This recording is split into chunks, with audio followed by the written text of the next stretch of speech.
Imagine this. You're 69 years old.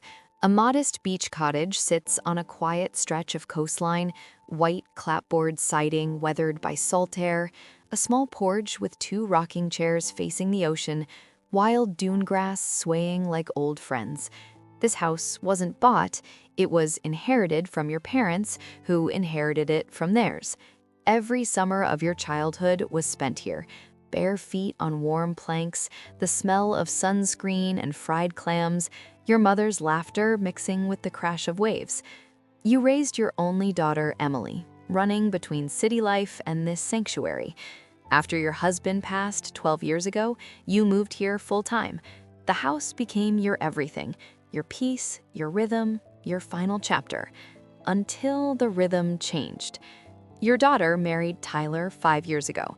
Charming at first, big smile, easy talk, the kind of man who makes you feel like family the moment you meet him. But charm can hide laziness the way high tide hides sharp rocks. It started small, a long weekend here, a week there, then entire summers. Tyler's family, his parents, two brothers, their wives, a pack of cousins and kids would arrive like a migrating flock.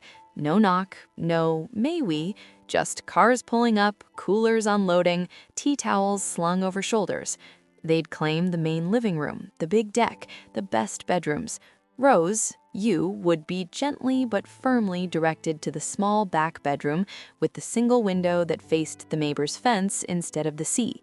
Grandma loves the kids having space, Tyler would say with a wink. The old lady won't mind, she loves family time. You cleaned up after them, wiped sandy footprints from hardwood, picked up crushed beer cans from the dune path, washed dishes for 12 while they played cards and laughed loud enough to drown the waves. You told yourself, it's temporary, family is family. You endured. Until the summer it stopped being summer. One August evening, the sky bruised purple, waves restless, you were on the porch with a cup of chamomile, watching the horizon bleed orange. Tyler stepped out, beer in hand, barefoot. He leaned on the railing, casual as if discussing the weather. So, we've been talking. Emily and I think it makes sense for us to stay year-round. The city's too expensive, commute's killing me. This place is perfect. You could move to assisted living down in Myrtle.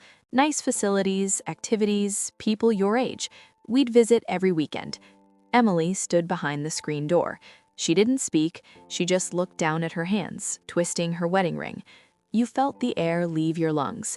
Not anger at first, just a deep, hollow quiet. You set the teacup down without a sound, went inside, packed one small duffel, clothes for a week, medications, the leather pouch with the deed, tax records, your parents' old photo album.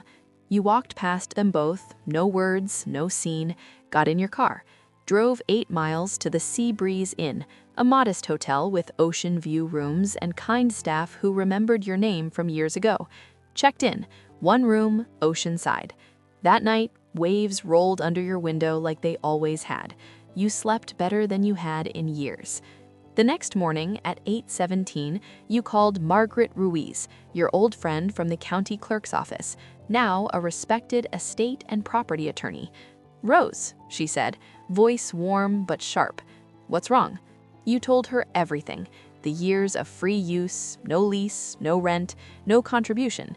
The announcement that the house was now theirs. Margaret didn't gasp. She didn't pity. She asked one question. "How soon do you want them gone?" 30 days. Legal, clean, no drama. She laughed softly. That's my Rose.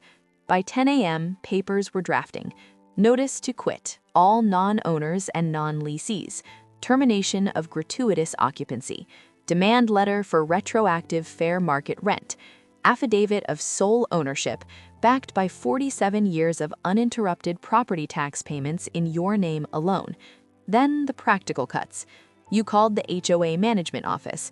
"I'm suspending payment of dues until the property is returned to sole occupancy. Please note unauthorized occupants are present. Send all future notices and liens to me and copy the current occupants." The manager paused.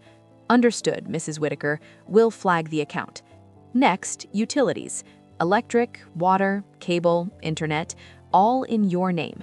Temporary suspension for owner-initiated repairs and vacancy. The representative asked, "You sure, ma'am? It'll take a few hours to process." "I've been sure for 5 years," you said. "Do it." Last, the joint emergency fund you'd foolishly added Tyler to just in case. You called the bank, froze access, removed him as authorized user. By 2:30 p.m., the first domino fell. Power flickered at the cottage. Tyler called immediately. "Rose, what the hell? Lights just went out. We've got kids here." You answered calmly. "You have 30 days. Use electricity responsibly." Click. That was day 1. Day 2, internet died mid-Zoom call for Tyler's side hustle coaching business. He screamed into a dead connection. Day 3, water pressure dropped because the HOA had flagged the account for non-payment of dues. They received a violation notice tapped to the front door. Unauthorized occupancy, potential lien filing in 10 days. Tyler's mother called you crying. "Rose, honey, the grandbabies are asking why there's no Wi-Fi for cartoons. This is cruel." You said, "I've been cleaning up after your grandbabies for 5 summers. They'll survive 30 days without cartoons."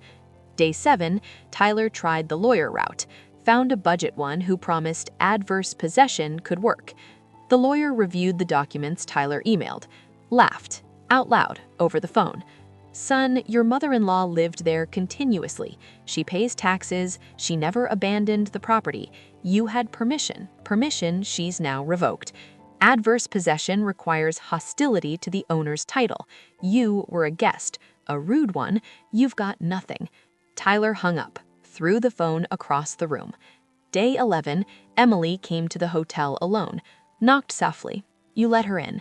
She looked exhausted, hair in a messy bun, eyes red. "Mom, Tyler's losing it. He's talking about leaving me if we don't keep the house. Says I'm choosing you over our family." You poured her tea, sat across from her. "Emily," you said calmly, "if your marriage depends on stealing my house, it was never a marriage, it was a lease." She cried then, not dramatic sobs, quiet, shaking tears. "I'm sorry," she whispered. "I should have said something years ago." "You still can," you replied. She left without asking you to turn anything back on. Day 18, the HOA lien notice arrived for $4,800 in back dues plus penalties, addressed to Tyler and Emily as occupants. Tyler's mother called you crying. "BRV, all locks rekeyed. Congratulations, Mrs. Whitaker." You drove back that evening as the sun dipped low, opened the front door. The house smelled of mildew, spilled beer, and neglect. You spent 3 days cleaning, scrubbed floors on hands and knees, washed every curtain, repainted the main rooms a soft ocean blue, calm, endless, yours. The back bedroom, you turned it into a reading nook with a view of the sea. Your old bedroom became yours again. No more single bed, no more giving up space. 2 months later, Emily filed for divorce, moved into a small apartment 20 minutes inland, got a job managing a local gift shop, started paying her own bills, therapy on Tuesdays. Tyler bounced between friends' couches. His side hustle coaching business folded without free Wi-Fi and a beach backdrop. One Saturday morning, Emily knocked. No key, just a soft rap. You opened the door. She held a small driftwood frame with a photo of you and her at age 6 building a sandcastle right outside. She said, "I found this in storage. I'd like to visit sometimes. Just tea, no staying over, no expectations." You stepped aside. "Come in." You sat on the porch, watched waves, drank tea. She said, "I thought family meant giving everything. I didn't realize it also meant expecting respect." You nodded. Respect isn't inherited, it's earned, same as visits. She comes every other weekend now, brings fresh bread from the bakery. We talk about small things, weather, books, the new dune grass planting project. No demands, no guilt. And every Thursday at 4 p.m., 4 other women, owners of second homes, cottages, condos, gather on your porch or in the living room when it rains. We call it the Boundary Brew Circle. We share coffee, tea, sometimes wine. We review deeds, trust documents, revocable permissions, how to write clear guest agreements that aren't leases, how to say no without apology. Last week, one of them, Clara, told us her son-in-law tried the same move-in forever play. She used our template letter, suspended the utilities she pays. He left in 23 days. Clara raised her mug. To the women who stop being doormats. We clinked. The beach waves don't care who shouts loudest. They just keep their rhythm. Steady, unstoppable. Now, so do I. I sit on the porch most evenings, rocking chair creaking softly, remote for the small stereo on the side table, volume exactly where I want it. Music low, waves loud. No one turns it off. No one tells me to go to the back room. The house is quiet, the sea is loud, and both belong to me. Thank you for listening all the way through. If this story hits something deep inside you, leave a like. Subscribe if you want more real stories of quiet strength every single day. Drop a comment. Which moment made you hold your breath? Have you ever had to reclaim your own space from family? I read every single one. Until next time, keep your keys in your own pocket and your peace even closer. Good night.